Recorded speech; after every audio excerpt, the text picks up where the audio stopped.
Today on Knobi Cooks I present to you a Greek-inspired dish, Gyros Fusilli. It is a hearty dish with gyros, a couple of vegetables, noodles and tzatziki. Whether you are looking for a quick weekday dinner or an escape to a Greek island, this dish definitely has got your back.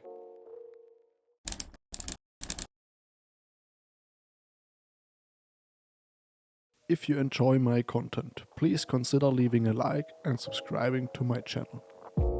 For today we will need chicken breast, feta cheese, yogurt, dried tomatoes, a couple of garlic cloves, 1 large onion, 2 zucchini, a couple of spices and herbs, a pan with clarified butter, a pot and our fusilli.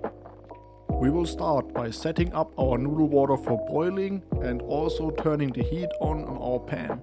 And then we get straight to business. First we will cut our chicken breast into dices. For this, take each individual chicken breast fillet and cut it in half. This way we will get thinner individual fillets, which helps us to receive smaller dices later on. After halving the chicken breast fillets, we will cut it into strips. And once we have cut all of our chicken breast fillets into strips, we will dice the strips. Try to go for as uniform dices as you can. This way all of the dices will be done at about the same time and none will dry out or burn in your pan.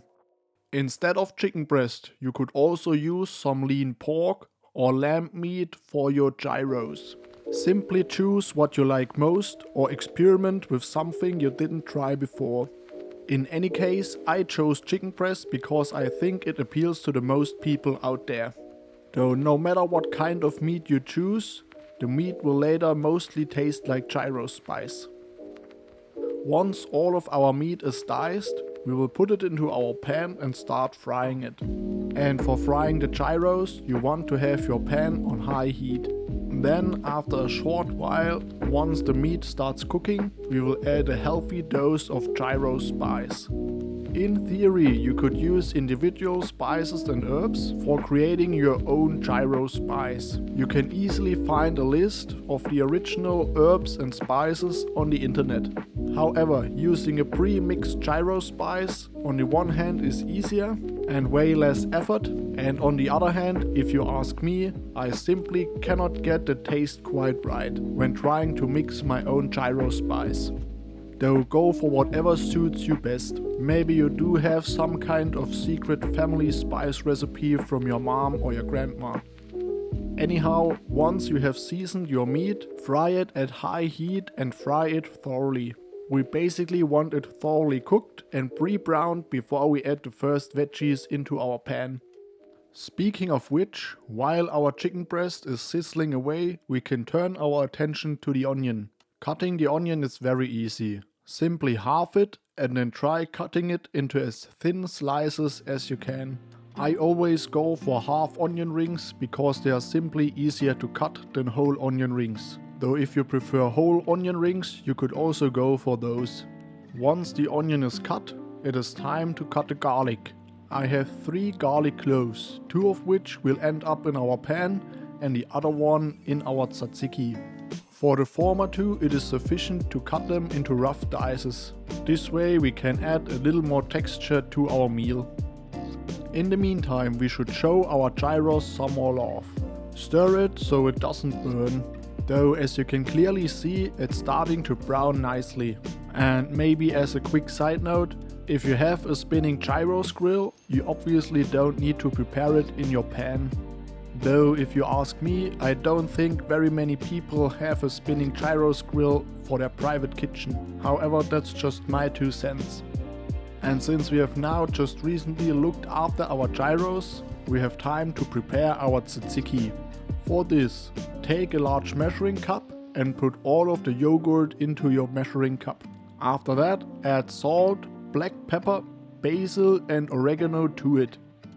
And I know this is only some kind of pseudo tzatziki, or a simplified version if you will, though it serves its purpose for a quick weekday dinner.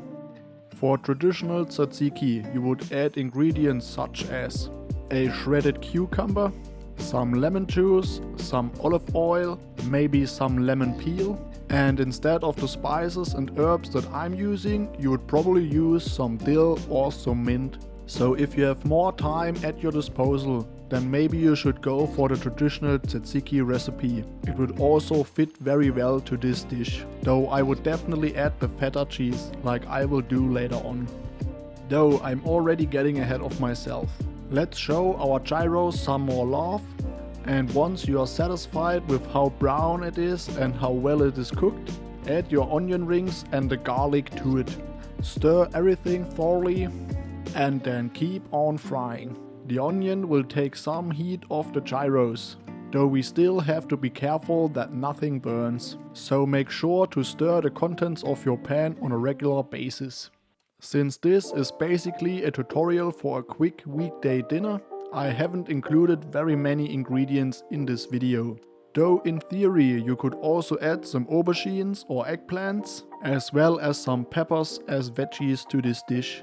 They would also fit very well to the Mediterranean or Greek theme in this dish.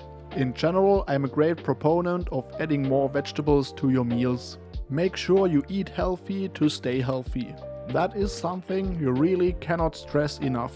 So if you have the time, maybe add some more veggies to this dish. Speaking of veggies, while our gyros and the onion are sizzling away, we can turn our attention to the zucchini. Take each zucchini and then halve it like you see me doing in this video, and then halve each of the halves in the same manner. This way we get thinner zucchini slices, which means they need less time cooking later on. Once you have your slices ready, cut them into strips. And once you have cut your zucchini into strips, you can dice it. Repeat this process for the second zucchini and we have basically cut all of our vegetables. Only the dried tomatoes remain. As a general advice, whenever you're cutting vegetables and are in a hurry, try going for smaller slices and dices, because the time invested in cutting will be doubly saved later on when cooking. This is because you're cutting your vegetables anyway, so that's effort invested no matter what you do. Okay, now, before turning our attention to our dried tomatoes, let's show the gyros some more love. Mine is nicely browned and even some residue is forming in my pan. Though don't worry, that will dissolve easily with all of the moisture from our zucchini. Okay, and now back to our dried tomatoes. I'm always using dried tomatoes not marinated in oil, because most of the time they are only seasoned with salt, which leaves you much more freedom when it comes to seasoning your dishes. And when it comes to cutting the dried tomatoes, simply cut them into rough pieces. They surely don't need much cooking time in our pan. And before adding our remaining vegetables to our gyros, we will add our fusillis into our pot with boiling water and cook them al dente. The packaging says these will take roughly 9 to 11 minutes until they're al dente. So put them into your pot, stir them once, and then back to our vegetables. It is now their turn to be added into our pan. Once in there, simply stir them under thoroughly and then let the gyros plus veggies sizzle away. Maybe scratch at the bottom of your pan from time to time, so that any residue that has formed will get dissolved. And that is exactly what we want, because that's where the taste is at. Depending on what kind of spice or seasoning you have used so far, you can taste your gyros and add some more seasoning if need be. Though I would be careful. In my case, the gyro seasoning contains lots of salt, so I definitely won't add any more salt to my dish. However, some more herbs could work wonders. And that's why I'm adding some additional oregano into the mix. Though nothing more. No more pepper, no more salt and no more basil. And while the contents of our pan are sizzling away and our noodles are cooking away, we can finish our tzatziki. Though important note before you start, make sure to swap out your cutting board and your knife. You don't want to use the same one which you have used for cutting the chicken breast. Have you done that? Good. Then simply dice your garlic and add it to the yogurt, and also take the feta cheese, maybe cut it in half, then cut it in strips and dice it up. And once you have finished cutting the feta cheese, you can also add it to the yogurt. And that's it, our pseudo tzatziki is now ready. We only need to mix the ingredients, that's it. We are almost at the finish line. Show your gyros pan some more love, maybe scrape off some more of the drippings, though if they are stubborn and keep sticking to your pan, save some noodle water later on. A little bit of additional liquid will work wonders. In my case, everything is dissolving nicely, that's why I don't need to catch any of my noodle water. And speaking of which, enough time has passed. My noodles should be done by now. Once that's also the case for you, take your pot and drain off the noodle water. Be careful with all that steam so you don't burn yourself. And then, once you have finished, simply add all of your fusilli into the gyros pan. Afterwards, just mix everything thoroughly. With our noodles cooked and in our pan, and our gyros and our veggies fried nicely, we can also turn off the heat on our stove. And then, once you are satisfied with mixing the ingredients in the pan, turn your attention back to the tzatziki. That is, if you haven't already mixed your tzatziki, which I didn't. So give your tzatziki a good stir and then it is already done. And if you have never done a sauce with yogurt and feta cheese before, I can tell you it fits to very many dishes and not only Greek ones.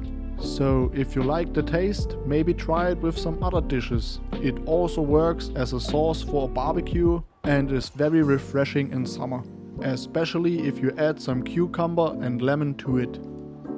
With that said, all the components of our meal are now done. It maybe took me 30 to 40 minutes, including preparation, to finish this dinner. And now only the final and best step remains: serving and eating a tasty dinner. So put a good portion of your gyros pan onto plates and then serve them alongside your homemade tzatziki. Here the combination of a hearty dish and a fresh sauce is truly something special. This, however, also brings us to the end of today's episode of Knobi Cooks. I very much hope you enjoyed today's recipe. Tell me down below in the comments how you liked it, and in case you have prepared it yourself, also tell me how you liked it. And if you have any suggestions for a gyro spice or how to prepare a proper tzatziki, I am very keen on hearing your ideas. With that said, I'm Knobi Cooks and I will see you in the next one. Goodbye.